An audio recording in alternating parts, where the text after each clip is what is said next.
So you guys want to know the truth? The truth is worse in some ways than what you read online. Um, and the people that brag online and say they know everything, post these nasty videos, don't have the full story. Here's the full story. Fasten your seatbelts. It's going to be hard. I was a bad husband. Have to say that my ex-wife beat the snot out of me. It starts simple as a push or a punch or something. You always remember how it starts. You always remember that moment in time, the moment in space, the exact point where you were when it happened. I don't remember the date. I remember it was probably 5 years before the marriage ended. Um, and like everything, it progresses. Like everything, if you don't fix it, it progresses. And I was beaten. At one point, I was locked in a closet. At one point, I was on the phone with a customer from work, and my computer smashed on the ground. Um, Another time, yeah, I tried to escape several times, but I had nowhere to go.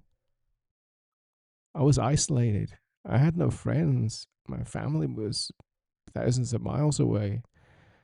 Every time I ran away, and I ran away, I think 3 times, there was nowhere for me to go. And people say, why don't you call the police? Why don't you call the police? Yeah, the police became a revolving door system.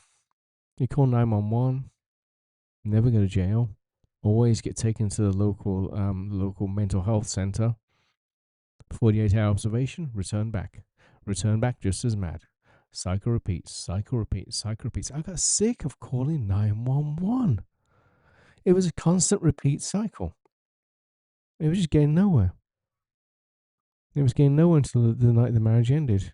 Um, it really was. At one point, never spoke about this. I saved her life. She won't know about this. People unconscious generally don't have very good recollections. Um, she was unconscious. I dragged her onto the floor, performed CPR, and she went off to hospital. I saved her life. If I chose not to do the CPR that day, I'm sure she wouldn't be around now. But I was a bad husband, but I still took the obligation to try and save a life because, in my opinion, a life, good or bad, is the most precious thing we have on this planet and should never be wasted. But I finally got out, and eventually got the kids back. That's the next chapter. Became a single parent. Um, wasn't a choice, I have to say. It was a DCF involvement on the other side. She got in trouble, and the kids were reassigned back to me. I did the good thing, like everybody always said. You always do the good thing, and always let your kids back in and stuff like that. And I let the kids back in. And they had changed. It had only been like a year. They were so disrespectful, never cleaning up after themselves. At one point, my wife Rosalie got slapped by one of them. you know, um, Mouth off to them. Or they would mouth off to her all the time. There was no respect in the house. There was no structure in the house. I was a single parent trying to, new single parent trying to work out what was going on. Rose Lou was my girlfriend at the time, and there was just no, it was just disaster. And then she stepped into the role. We got married. She stepped into the role of mother and tried mothering these guys, and they were still disrespectful. They were still hateful to her. So much had changed in that period. They wouldn't do simple things. They wouldn't clean their room. They wouldn't do simple things. It was just the amount of disrespect was ruining the marriage. I have to say that's the only thing I can say about that. I'm not going to cite every example. It was just abysmal. And the brainwashing happened. The kids inevitably at one point were back and forth between me and the ex, and brainwashing would happen, and it was just like I wouldn't call it brainwashing. I call it bombing is probably the better word for this. They'll be brainwashed on the other side. They would come back and they would say these things, do bad things. The amount of disrespect now just went off the scale because the ex is now brainwashing them and telling them to do things, telling them to say things, and just it was just. I don't give all examples of brainwashing. I'm trying to forget a lot of them, but there's so much brainwashing going on when the kids are going back and forth. The kids are living two separate lives, and it's horrible for a kid to be in that situation. But yeah, and they've been brainwashed, and they're just being used as pawns in this whole game. Basically, I just wanted to get from point A to point B with as low friction as possible. Point B is happy marriage with the kids. Point A is being a single father. I just want to get from point A to point B, and with all this I won't call it blackmail. I'll call it brainwashing. I call it blackmail. What's going on? It was just the person involved was just brainwashing the kids constantly, and it was terrible. Now, Rosalou did a lot of an amazing amount of good. She didn't have any clue how to be a mother, and she took in these four kids that were being very disrespectful. You know, they were filthy, I have to say. Two of them weren't potty trained. They were absolutely filthy and they weren't eating right. And we gave them a good life. Rosalou took them in and spoiled them. And we went to fancy restaurants with them and all kinds of things with them. We treated them, took them to theme parks, all kinds of stuff. We spoiled them. We gave them the life they needed to be a child. They hadn't been a frigging child in so long because this BS had been going on. We gave them the opportunity to have a frigging childhood. Sorry, we did.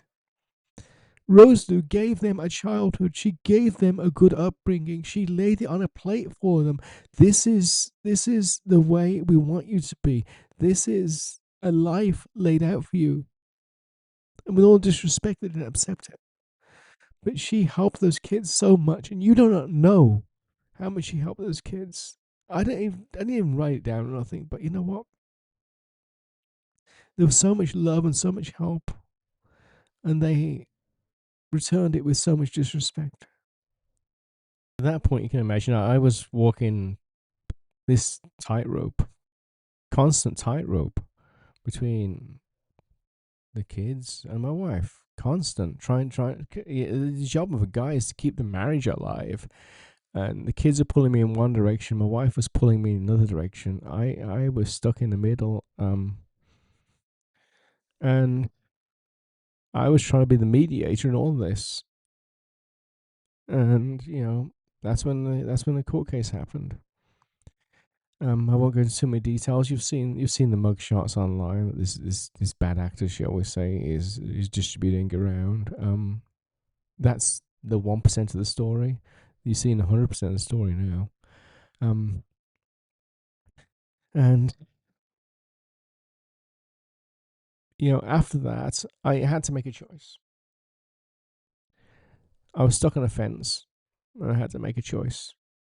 And it is a choice that I don't think any guy should ever have to make a choice between their wife and their kids. And it's so, you know, the people that say, "Oh, you should choose your kids. You should always choose your kids. You should always choose your kids," have not frigging been there. Sorry, they have not been there. You go there. You go in that situation. You go in my situation, and you tell me who to pick. Hey, you can't always pick your kids. I thought about this for weeks. I prayed about this. I was like, what do I do? I have to choose my wife and my kids. I chose my wife because the ex had now been recently released from prison, and I believed she deserved a second chance. She had lost a lot of time with the kids, to be fair. I don't know how many, probably 5 years by then, I think. I don't know how many, I wasn't counting, okay? She had lost a lot of time with the kids. I thought it was fair to give her her chance. to give her her turn. She should have had the kids back. And it was also with the blackmail and everything. It was creating so much drama. I was like, you know what? I basically want the ex out of my life anyway. Honestly, I want her gone. So I chose not to cooperate with the investigation. Simple as that. Because I knew if I would not cooperate with the investigation, I would lose my parental rights. That's exactly what happened. I chose not to cooperate. I lost my parental rights. I intentionally didn't show up. The intent was that it was just too much drama dealing with the ex, dealing with the kids, and our marriage needed a fresh start. Because what if I pick the kids? If I pick the freaking kids, like people think, oh, you should always pick the kids, then the kids eventually grow up and leave me, and I'm going to be some grumpy old fart living in an apartment, single, probably 80 years old or something. Because, you pick your kids, your wife leaves you, the kids eventually leave you. What you got left? Nothing. If you pick your wife, hopefully, if you do the right things, your wife's going to be with you for the rest of your life. Your kids are never going to be with you for your entire life. Eventually, they're always going to leave. Birds are always going to fly in the nest. Kids are always going to leave. And that was my whole philosophy, and that is why I didn't cooperate. Is that the ex was creating too much drama in my life. I needed to cut the drama off, and the only way to cut the drama off was to remove the kids, unfortunately. And B, I wanted a freaking normal life.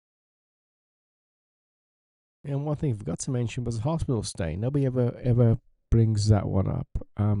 The oldest daughter was. Well, let's rewind a little bit. There was something wrong. We knew there was something wrong, and we kept going to doctors and we kept getting referrals, and nobody ever get to the bottom of it. And I eventually put my foot down and said, you know what? We have to get to the bottom of whatever's going on with this girl. We have to work out what's going on. And she went to hospital, and it turns out she had a massive brain tumor. She's alive now. She is alive because of the decisions we made. Because we didn't choose to keep on going through these stupid referrals, bouncing between doctors. We were like, no, she's going to children's hospital right freaking now. That's when we found it. Yeah, and as a parent, the moment you hear brain tumor, your world stops. I still remember that day I was sitting in the car and Rose called me on the phone. Rose was in hospital with her because we couldn't have more than one person in the hospital room. She was like, she's got a massive brain tumor and she's been transported to Children's Hospital. Sorry, I still go back to that moment.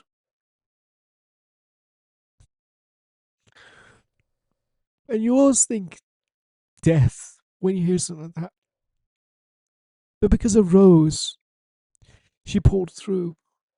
Rose was there every minute. Rose lost her job because she had to stay in hospital with the girl. Nobody talks about that. Nobody talks about the lives we saved. So far in this video, we've saved 2 lives. I've saved my ex's life, and I've saved my oldest daughter's life. Rose saved my oldest daughter's life, to be correct. That's not talked about online, is it? Let's talk about the credibility of the ex, shall we? Um, I'm not going to post mugshots online. I could. I'm not going to because I know the law, and I'm a good person. I'm not going to post a rap sheet. She's been arrested 3 times this year, 1 time last year, all for violent things. We're not talking non-violent things. We're not talking speeding tickets here. We're talking violence involved in every single one. Whatever reason she keeps getting off all the time. I think her husband's sticking up for her, basically. And I believe it was last year or the year before was assault on a law enforcement officer. Yep. And also lying, lying to a law enforcement officer as well. I think that was first. I think lying to law enforcement officer was first. I think. So, what is the credibility of this person?